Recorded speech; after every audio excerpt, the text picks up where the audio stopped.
શ્રીલંકાની અંદર એવી જગ્યા મળી આવી છે કે ત્યાં સાયન્ટિસ્ટના હિસાબે ભગવાન અથવા તો એલિયન દ્વારા બનાવવામાં આવેલ છે. શ્રીલંકાના સિગિરિયા નામની જગ્યાએ આવેલ છે.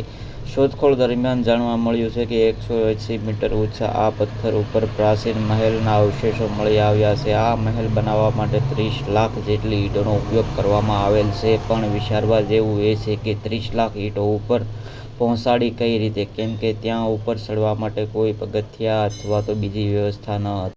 અને પથ્થર ઉપર લાઈન છે તે કોઈના દ્વારા બનાવવામાં આવેલી છે. અને દિવાલ ઉપર ઘણા નિશાન અને ચિત્ર પણ દોરવામાં આવેલા છે. દરવાજા પાસે વિશાળકાય જાનવરના પંજાના નિશાન બનાવવામાં આવેલ છે. વૈજ્ઞાનિકો અનુસાર તે હાવજની આકૃતિ છે. વૈજ્ઞાનિકોનું કહેવું હતું કે અહીંયા જે પણ રહેતું હતું તે બધાય ઉપર નજર રાખવા માંગતું હતું અથવા તો પોતાને બધાયથી શક્તિશાળી દેખાડવા માંગતું હતું. ઘણા લોકો એમ પણ કહે છે કે આ જ રાવણની લંકા છે. મિત્રો, તમારું શું કહેવું છે?